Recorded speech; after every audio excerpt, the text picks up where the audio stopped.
some help here. If you ever want to trade tactics, I'm always ready.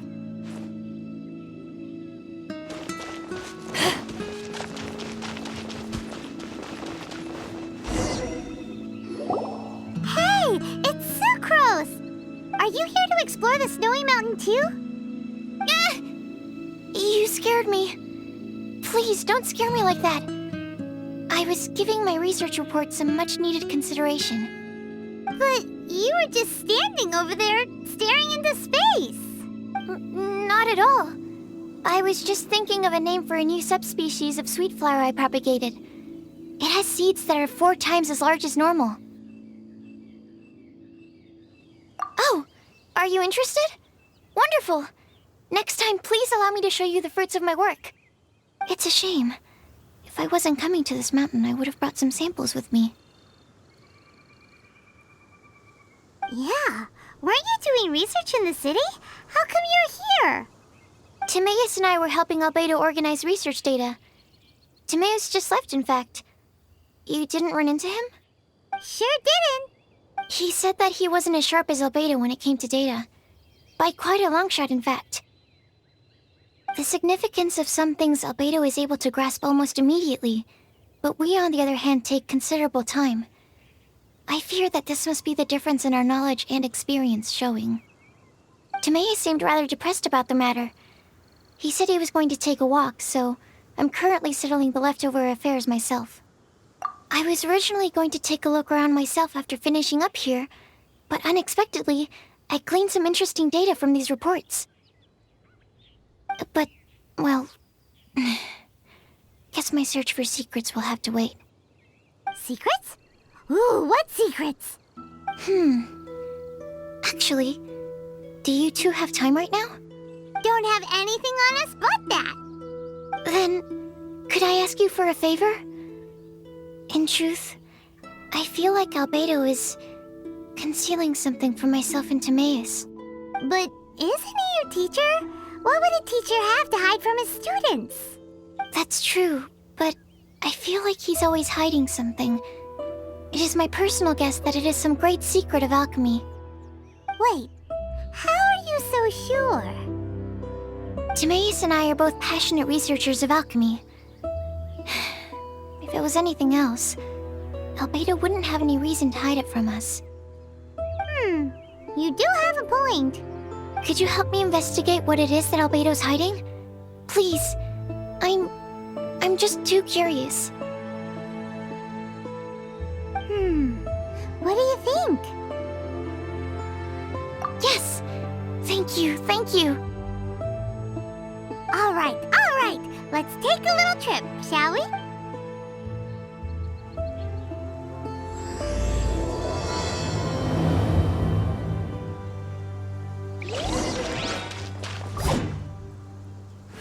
Albedo's secret must be something truly extraordinary.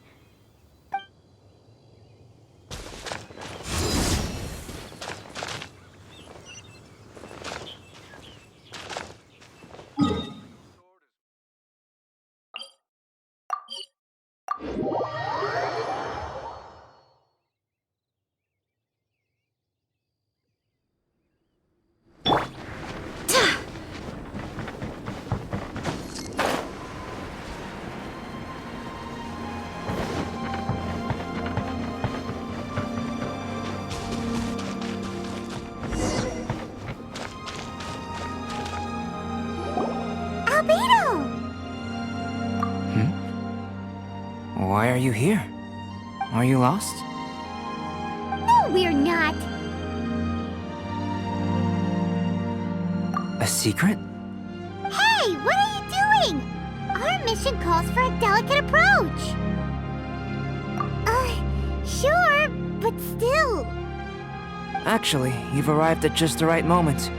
I have business with you too, in fact. Here, catch. Huh? What's this? As you can see, it is a sword. I did not make the sword. However, I did add some alchemical touches to it. Would you like to try it out? My research indicates that this sword has some unique properties. Only you can use it.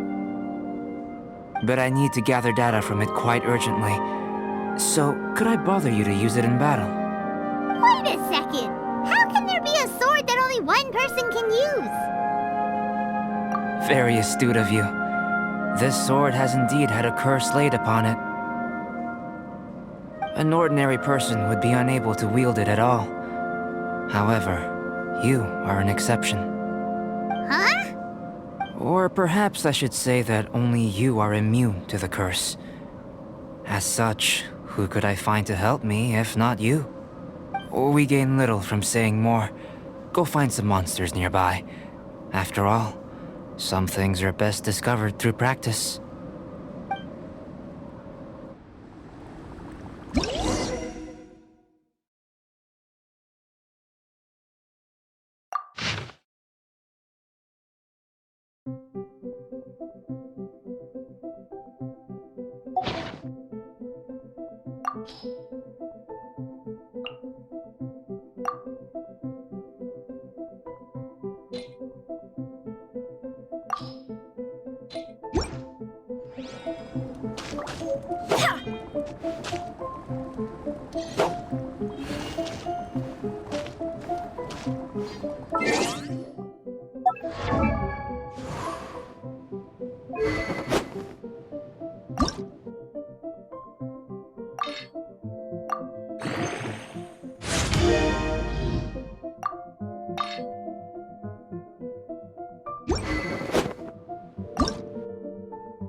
How about those over there?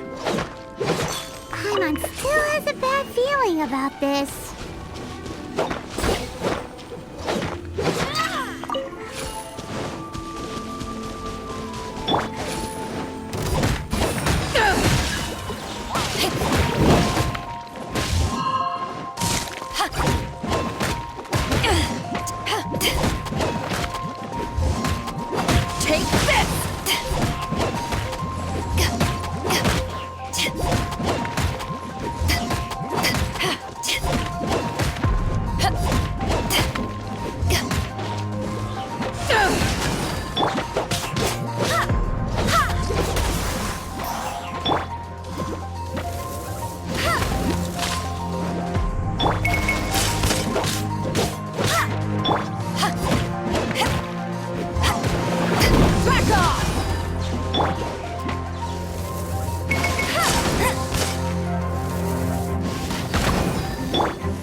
Over here! It's with this brat! Give it back, you thief! Treasure hoarders? There are treasure hoarders in a place this cold? Enough talk! Hand it over! Watch out!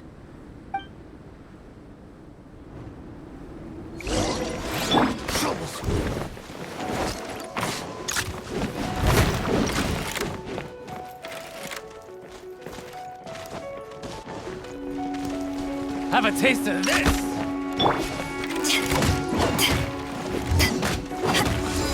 Showing this all for size!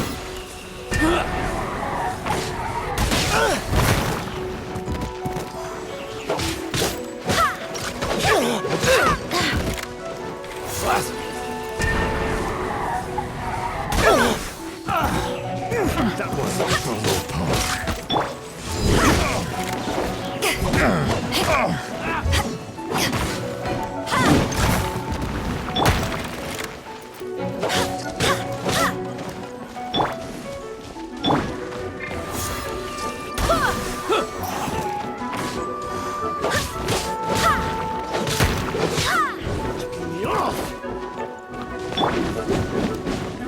Have a taste of this!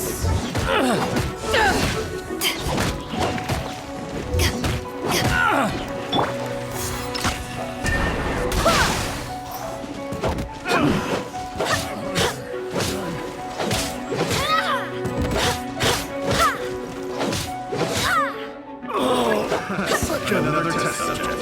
Suffocate!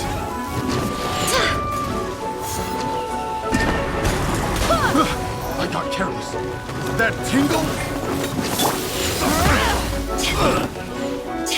Have a little taste. I got careless. Suffocate! Suffocate! Suffocate! I got careless. That tingle? Take this!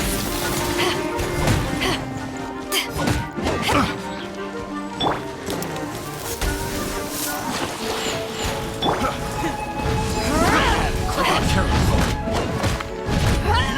Suffocate! Picked. Jab and cross. I got careless.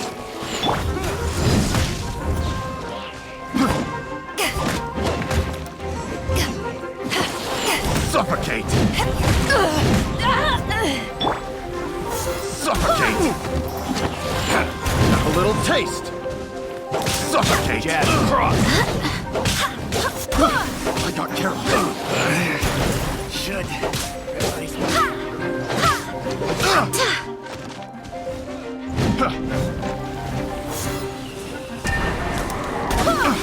Jab and cross. Picked.